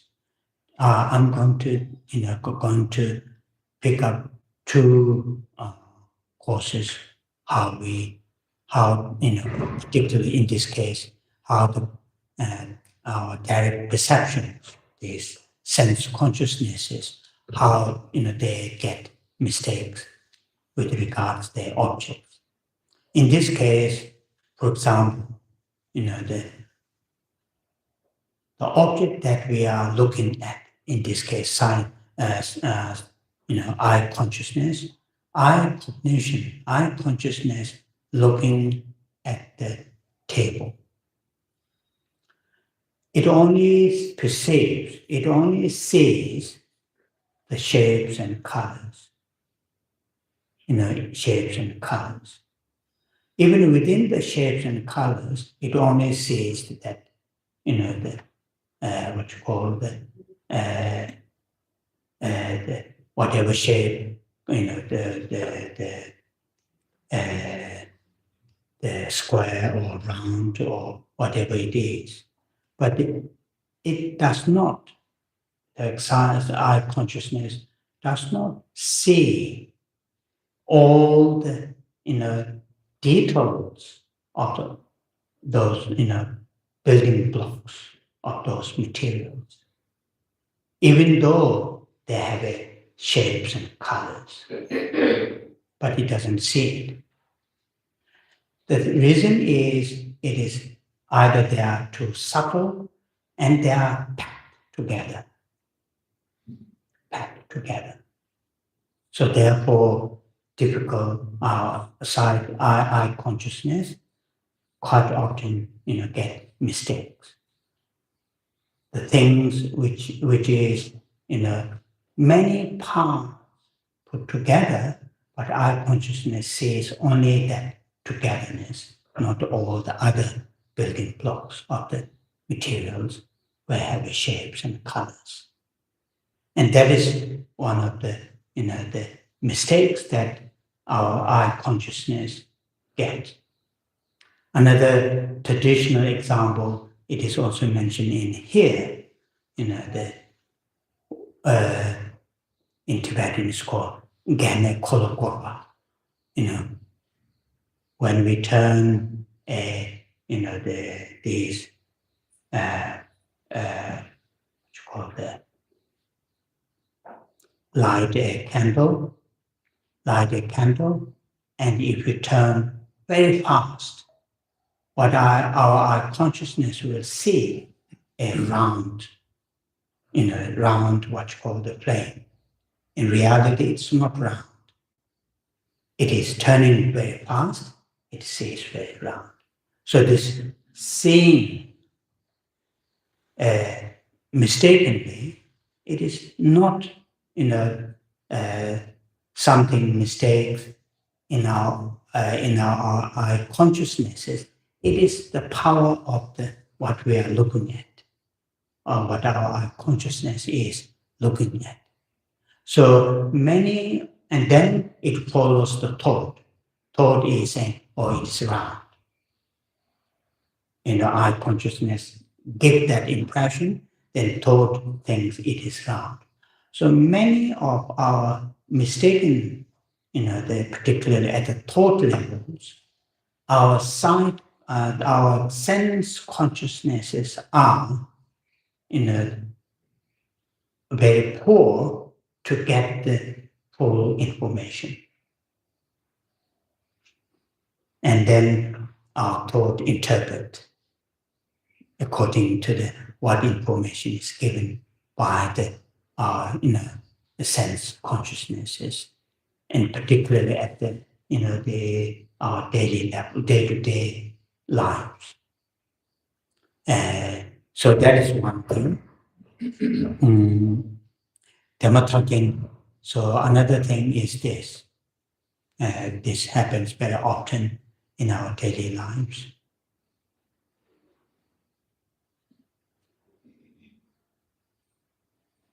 Once,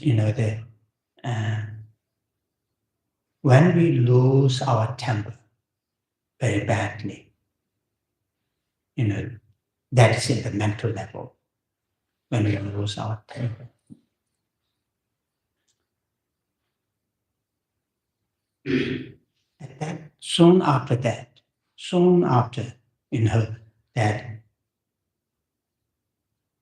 even usually we see, when we see an object as attractive or as beautiful, but if we look at that object or that event, soon after we lose our temper, the sight will see very different. It will not see that much, that attractive that we used to see. So that is because the immediate, what had happened, before the consciousness. And this is just simple, our day-to-day experience. But in the long term, certain, mental perception, mental apprehension or grasping affects our day-to-day, how we perceive things and events. And simple example in the text is given this.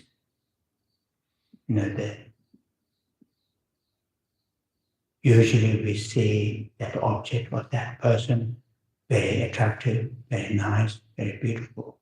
But if we look at that object or that person or that thing, soon after we lose temper, not necessarily lose temper to that person or that object, to anything, but soon after that, if we look at how we perceive that object or that thing will be very different from the normal things.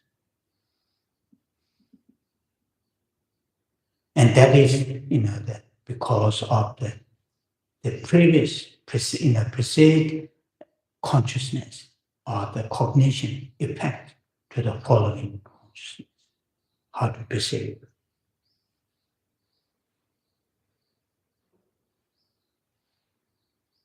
So coming to more serious issue or the things from the Buddhist point of view is this.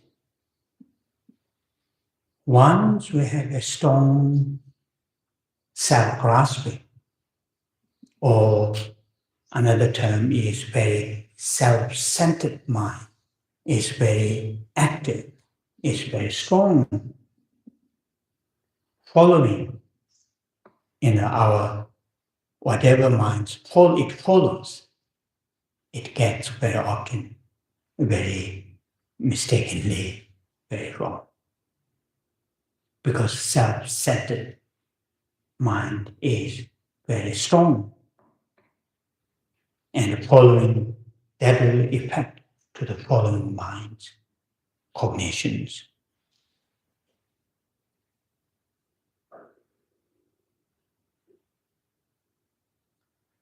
So here, something I need to make this clear. This is not working now.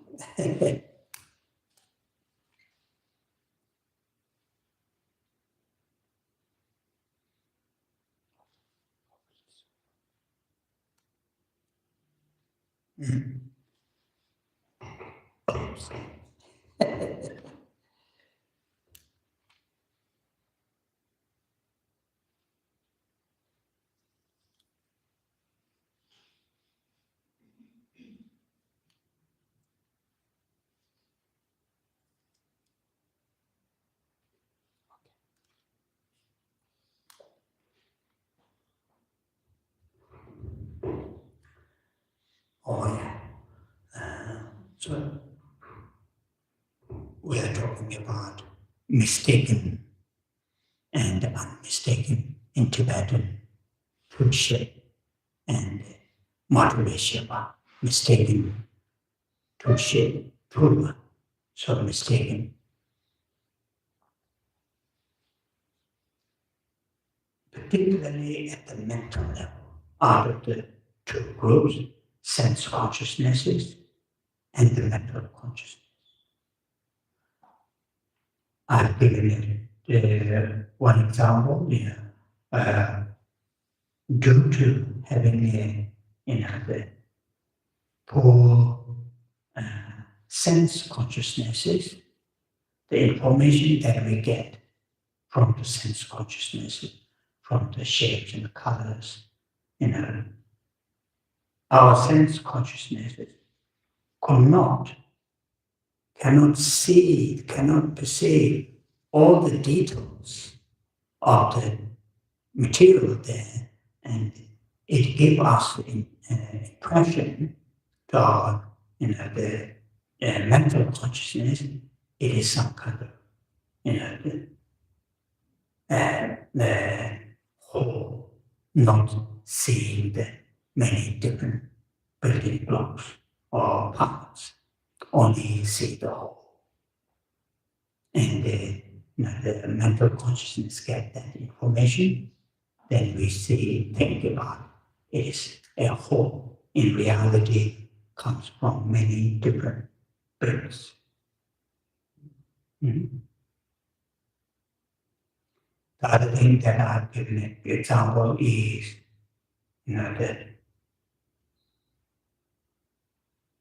a strong, distorted mental state, like anger, like self-centered mind.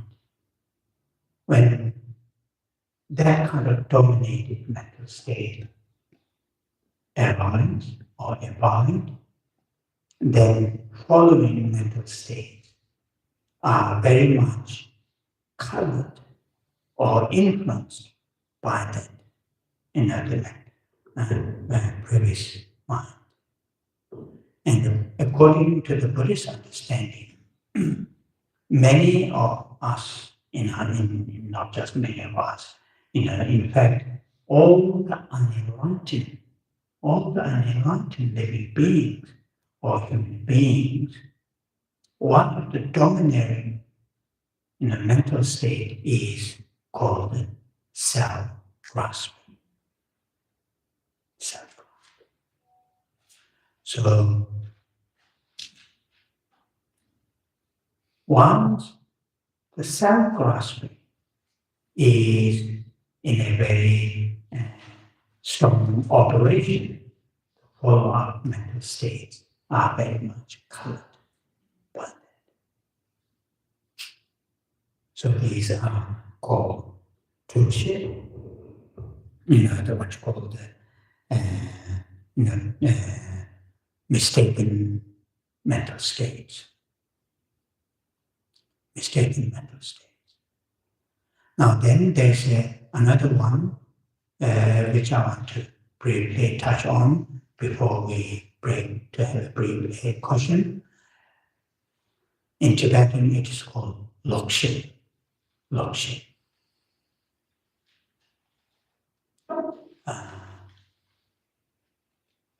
English here they translated distorted cognition. So mistaken cognition and the distorted cognition. These are the two terms, two terminologies.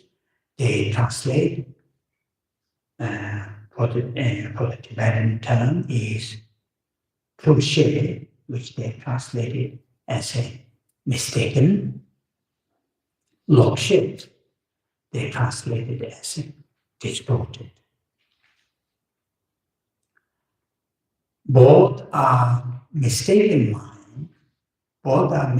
minds, but they're mistaken, with regard to the object is different.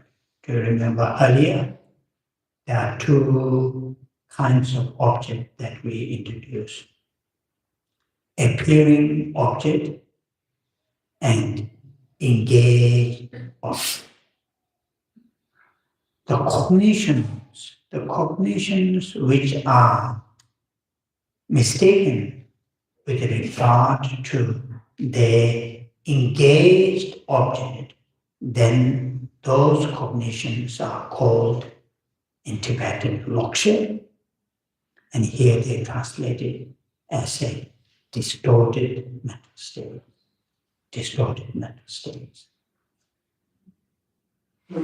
Distorted mental states. So that's what here, the difference between the, mistaken cognition and the distorted cognitions. Distorted cognitions are mistaken with regard to the engaged object, but the mistaken consciousnesses are not necessarily, the mistaken with regard to the engaged object. They might be mistaken with regard to the appearance object. So in terms of the seriousness, the distorted cognitions are more serious in the sense, the mistaken is made at the engaged object level. Therefore, in sense, it's more serious. And also in the serious in the sense, that it is more sort of mistaken element is stronger than the consciousness cognition, which are simply mistaken with regard to the appearing objects. So there's this. At this stage, I'm introducing you these different terms. The distorted cognition and what's called the mistaken cognition. And this will come again sometime tomorrow, day after tomorrow, when we talk about afflictions. Afflictions, then you will receive more. Okay, we have one question.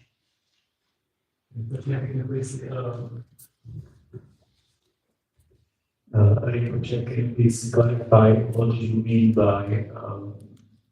by saying that appearing objects or the cognitions of them are not appearing from memory? Memory. Yes, you said about memory. What I'm understanding is anything that I can imagine has to be experienced before, which is implying that is recalling from memory. Can you simplify a little bit what you're saying? Yes, if you can explain why did you say that appearing objects are not coming from memory? Okay. I can't remember that I've said that. No, what I'm saying is for the sense consciousnesses, or the non-conceptual cognitions. Non-conceptual cognitions, their appearing object is not coming from the mental constructions or mental creations. It is direct. The objects are direct. This is what I'm saying. So I'll repeat that. Whatever term that you use, sense consciousnesses or non-conceptual cognitions. When you use non-conceptual cognitions, it uses a little bit wider, or if you more have a little bit, what you call it, exclusion, then sense consciousnesses, their appearing objects, or plural, their appearing objects are direct or real, if we use that term, not out of the memory, not out of the mentally constructed, they are real. Conceptual minds, conceptual cognitions, their appearing object is always unreal, always mentally constructed. Appearing object, I'm saying. Is that what answering your question or not? Sure, because you said that when the word comes a temple, I have to have an experience of a shape. Oh, yes, okay. Thing which gives me the concept of Mm-hmm. I think that's okay. Therefore, okay. It is simply exactly the same what I'm here, maybe saying in a slightly different way. So for the conceptual thought, conceptual cognition, the appearing objects, with regard to the temple, people who have been in the temple past, so when they're thinking about we are going to temple, to that thought, the appearing object is constructed from your past memory. Or somebody described you the shapes and colors and size of the temple. It is in your head.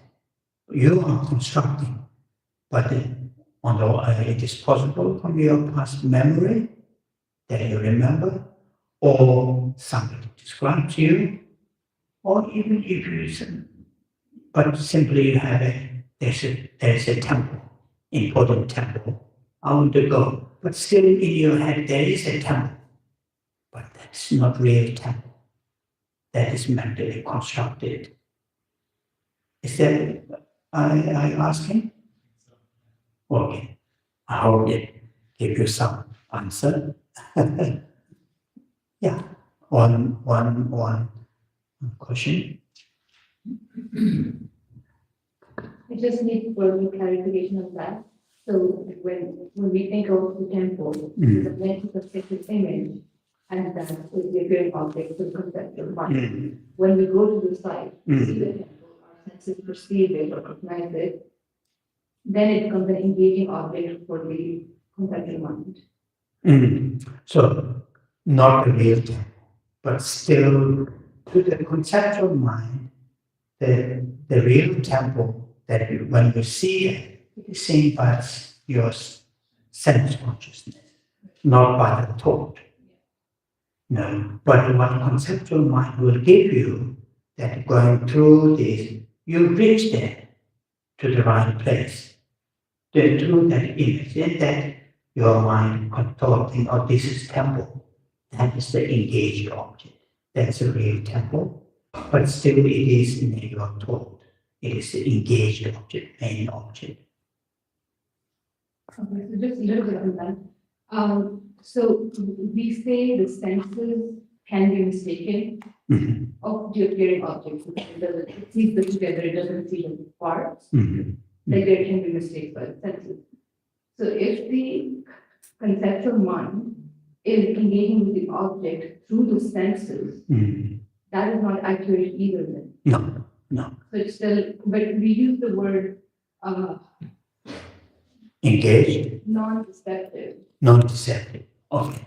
So non-deceptive, that's what I mentioned earlier. Non-deceptive miloha Now that thought, that image of the temple, gradually leads you to the temple. And that is, and with regard to that, it is not deceptive. That leads you to the temple.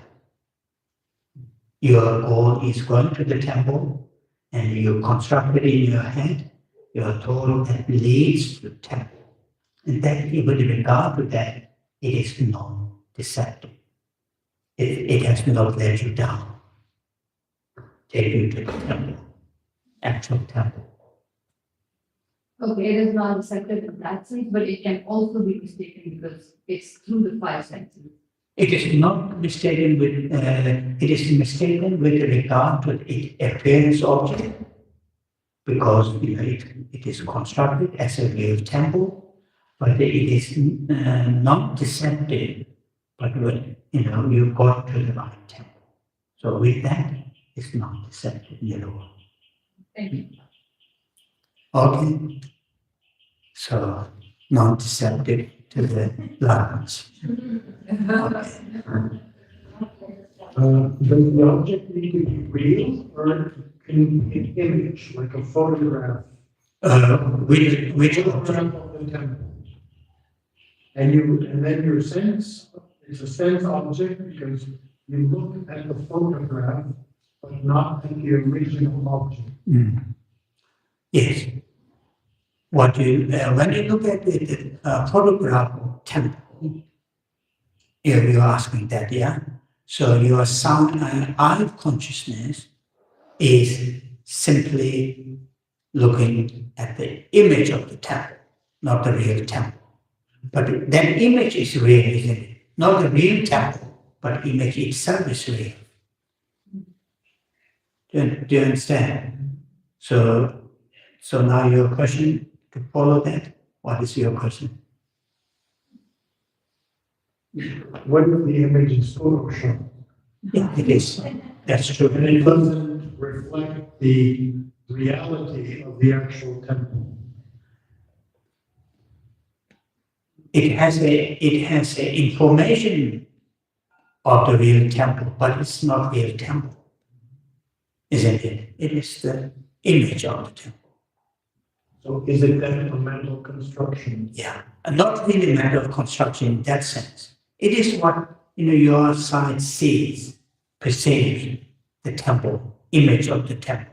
It is not the temple, it is the image of the temple, isn't it? It is the photograph of the temple. It is not the temple. If it is temple, Is that still a valid cognition? it is valid cognition with regard to as an image of temple, not a valid cognition as a temple. It is not temple. Okay, sounds we are in a debating courtyard. So. Okay, have a good lunch.